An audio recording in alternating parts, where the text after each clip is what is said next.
It's Cal here. Welcome to Life is a Big Fat Classroom. So a lot of my friends and a lot of my clients have been asking me, Cal, how do you overcome your self-doubt? How do you go from,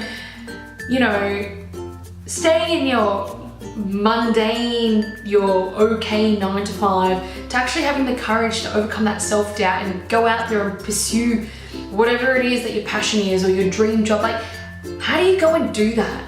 So what I wanted to share with you guys was 4 of the 15 mindset strategies that I applied that pretty much over the course of a weekend enabled me to change my mindset and empowered me to going from, you know what, I need to wait till I do this and this and this, and then I need to wait till it's perfect. I need to wait for the perfect day or the right time before I quit. So I went from that to, over the course of a weekend, to tendering in my resignation on the Monday. And how did I do that? It definitely wasn't an overnight success, although that's often what people think. What actually happened was, in the lead up to, probably in the 2 years in the lead up to me actually resigning from my corporate role to pursuing my own business, was that I did a lot of research. I came across personal development. In the course of those 2 years, I probably invested over $30,000 in training. So conferences, seminars, online courses, books, coaching, networking functions.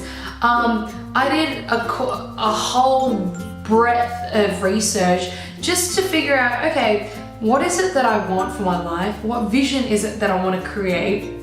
And I started looking around the people at my work, and I was like, no one here really has the dream career or the career that I would aspire to one day. They were working incredibly long hours, didn't really have the autonomy or the freedom of time and location that I wanted in my own life. Like, it could be different for you, but it just wasn't what I wanted. So I started looking out into, I guess, the world, into the internet. And I came across YouTube videos, motivational speakers, coaches who, I was just like, wow, these people have this energy and this personality and these skill sets that I think I'd be really, really good at.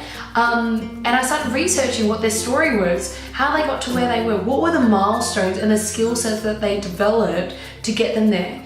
And what I did inadvertently over the next 2 years was I started developing some career capital or some skill development to empower me to feel more confident with how I was going to become a motivational speaker or how I was going to become a coach one day. Because often that one fear that holds a lot of people back from taking the leap is that they don't have a strategy. They're sort of like, okay, this isn't what I want to do right now, and I'm kind of curious about this other job over there, but I don't know how to get from A to B. And so they don't even start, because they tell them that we've been conditioned that, to be successful, the only path to success is to do well at uni, get a corporate job, buy a house, and you'll be set. And when you realize that, hey, that's actually not for me, to do anything otherwise is really venturing off into the unknown, which, as part of the human condition, that feels uncomfortable because it's uncertain. And uncertainty is a core human need.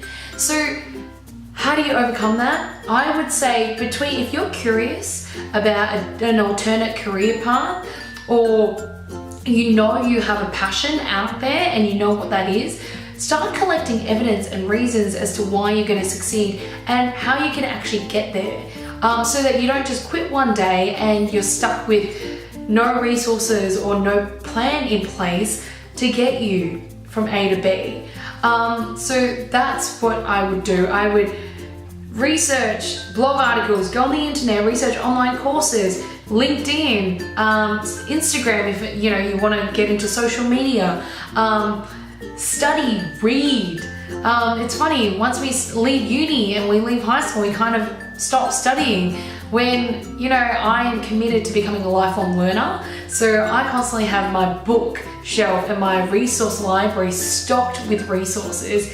And even on my iPhone, I've got podcasts and audio and audiobooks there that I'm constantly listening, constantly educating myself. So that is strategy number 1.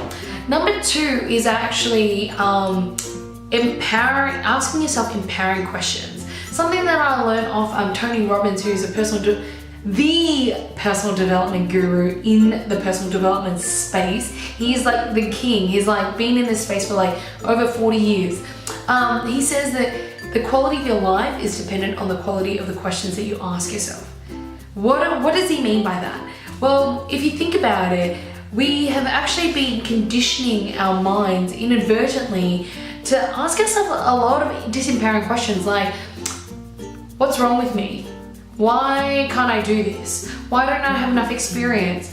Why is this not the right time for me yet? And we unconsciously ask ourselves that question, which actually forces our brain to give us none other than disempowering responses. So if you're like, why is this happening to me? Your brain's just gonna be like, well, let me tell you why this is happening to you. Well, firstly, you don't have enough experience. Secondly, you spend the past decade of your life studying, I don't know, commerce or accounting. How could you possibly think you could all of a sudden become a blogger or a photographer or a creative designer or whatever it is, right? So once you realize that you've actually been conditioning your mind to ask yourself some disempowering questions, you can stop that. Stop doing that. And now that I'm telling you this, you can actually start to ask yourself some more empowering questions. What are empowering questions? Things like, what kind of a vision do I want to create for myself? What could I learn in this new role? Or what are the strengths that I have that I can meaningfully contribute to someone else if I pursue a different career? How can I truly make a difference in the world? All those thoughts are empowering because they take you into this realm of possibility. They don't make you feel like you're stuck where you are right now. So for me, I often check in with myself as to how I'm feeling. And say, for example, if I'm feeling unresourceful, like overwhelmed, anxious, and there will be mornings where I wake up and I'm just like, I don't feel at ease. Because you know when you're feeling at ease, you feel joyful, you feel grateful, you feel appreciation, you're fulfilled, all of those things. But when you're feeling anxious and overwhelmed, I will check in with myself and I'll ask, okay, Cal, what kind of questions are you actually asking yourself right now? And what I realize is that I'm asking myself these unresourceful questions like, why don't I have enough time to do everything today? Why don't I have the skills to do everything today? And then I realize, okay, Cal, they're not very empowering. So then I'll actually stop and I'll pause and I'll think, okay, empowering thoughts, channel it in. And I'll be like, okay, well, Cal, what awesome new content could you create for your clients? What awesome vision do you want to create for yourself? What do you want to learn? And that instantly shifts my focus and I start thinking about these new exciting possibilities for my life. So that is strategy number 2, changing your focus and asking yourself empowering questions. Number 3 is having faith. So Steve Jobs once shared that you need to have faith in some greater power, whether it be God or the universe or some greater force, so that you give yourself the confidence to take risks and do things that you would otherwise be paralyzed by your own fears. And there is so much truth in what he has in what he has to say there, because a lot of the time what holds us back is we put so much pressure on ourselves to succeed and to be awesome and to have everything within us, to have it all figured out and to know exactly what the next best step is. And trust me, when you place all that pressure on yourself, you leave yourself no room to fail at all, or to stuff up, or to learn, or to be imperfect. And let me tell you from experience, there is no such thing as perfection. I went through a period when I discovered personal development and I was like, wow, there's this other new life for me out there, and there's this new other career path that I could actually be a speaker. Like, why didn't I know this? And you know what, I started getting really angry and really frustrated at The fact that I wasted all this time studying commerce and law. Spent 6 years in law school, and what for? And I started getting really angry and annoyed at, I started blaming my parents for, why did you tell me to study law? But you know what, I realized that I actually had to go through all of that to come out on the other side. Because I wouldn't be where I am today, and I wouldn't be speaking to you had none of that happened. Because it was only through that journey that I realized, wow, this is what's not for me. And going through that struggle makes where I am now so much more fulfilling and rewarding and satisfying, and it feels like a massive sense of accomplishment. And so for me, what I've realized now is that day when I decided to resign, I just knew that whatever life throws at me, I'll figure it out.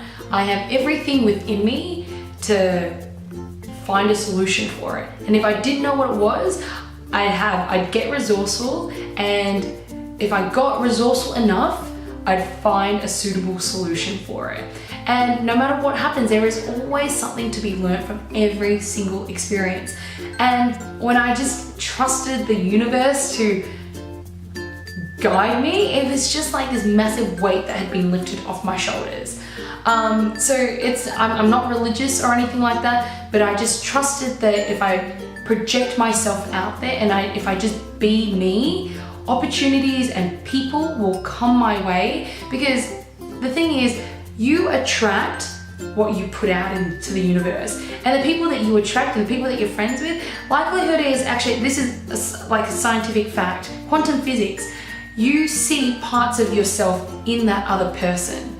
But if you're not being you can't attract them. So trust in quantum physics, trust in the universe, or whatever that greater divine power is, that things will work out for you, and everything that happens is part of the grand design of life.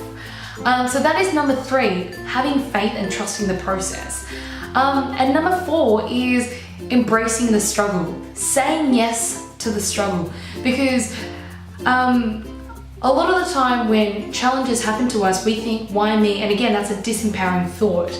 But if you think of all the successes that you've had in your life, think about what happened just before that.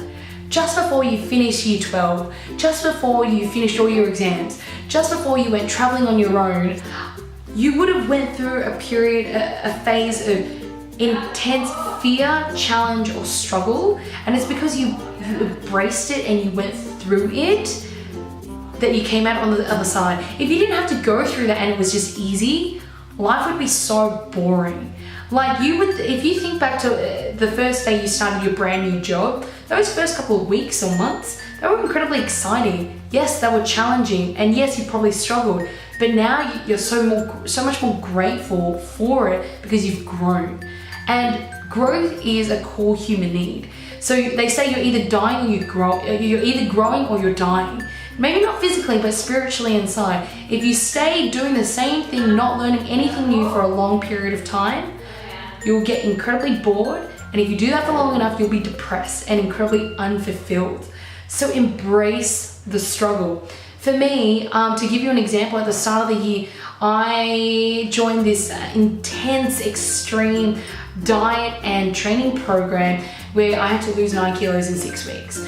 And I got to the 4th week mark, and what I actually did was I gave myself a lot of disempowering reasons as to why I should quit. I told myself, Cal, you don't have 9 kilos to lose. Cal, people can hold back on sugar, but you can't. You're special. And I gave myself all these reasons as to why I should just give up.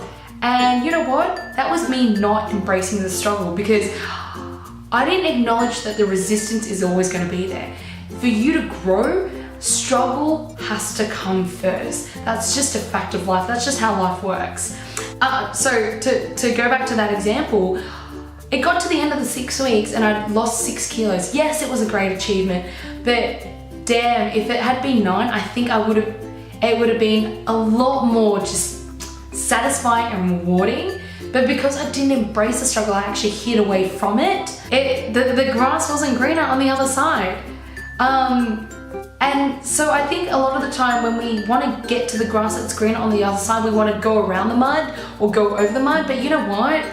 You got to go through the mud. There is no shortcut in life. If you ask any successful person, how did you get to where you are today? Hard work. And they committed to mastery, and they pulled through the late nights, and when it felt uncomfortable, they pushed through it anyway, because they knew that if they wanted to grow and if they wanted to excel and if they wanted to be the master of their craft, they needed to embrace the struggle. So that would be my tip to you. Strategy number 4, say yes to the struggle. So there you go, guys. Just to recap, those 4 transformable mindset strategies that I applied that enabled me to have the courage to go from I need to wait for the perfect sign, to actually having the courage to give myself permission to go out there and do what I love. The first one is I did my research. I collected a lot of evidence as to why I was going to succeed, and I created a tangible strategy as to how I could get from A to B. And the second one is asking yourself empowering questions. Number 3 is having faith in the process, and that the universe will conspire to help you, provided that you put yourself out there. And the 4th one is saying yes to the struggle and feeling the fear and doing it anyway. So guys, I trust that you find this video helpful. Never stop learning. Be curious, be incredibly resourceful. Go out there and do what you love. So guys, I hope you enjoyed this. If you did, give me a thumbs up. If you've got any questions or queries, feel free to comment below. Can't wait to connect with you next time. I'll see you guys next time. Bye guys.